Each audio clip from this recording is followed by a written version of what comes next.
there are a few things that weren't so nice, as the death of Welton Armstead, that was shot by Seattle police. I think it was back in '68 up on Capitol Hill. I knew Welton and his family.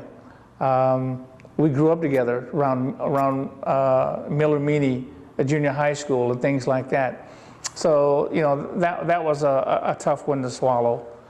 But basically, it's events surrounding his death. Do you remember? Well, I don't know if we ever really got the story, but I talked to one of his family members, that told me that Welton had a car, and they were behind a store or in an alleyway or something like that, that they were stopped by the police, and they were told he had his headlights tinted, and the police told him that you couldn't drive with tinted headlights, and that you had to take that tint off or something like that. The real reason why that they were stopped, I heard, was that supposedly that the vehicle that he was driving had been in a robbery. This is what the police report said.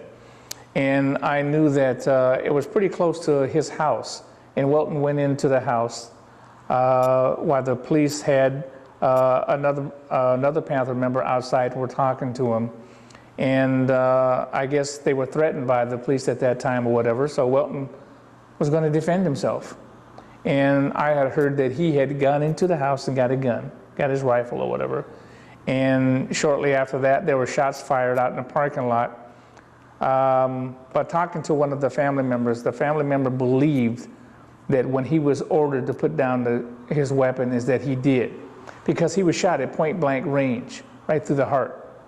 And I understand that there were powder burns from that close of a distance. If you've ever fired a weapon or whatever, you know, you're going to get residue on your fingers or whatever. And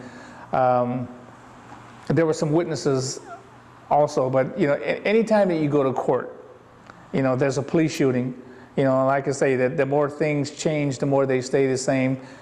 They still hide behind the justifiable homicide deal. And the officer, I still remember his name today.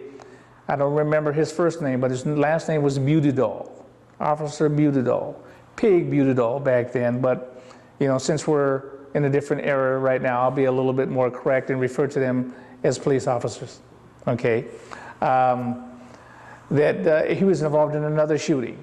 And I understand that later on, after those two shootings, I don't know how far it was, that he took his own life. He committed suicide. So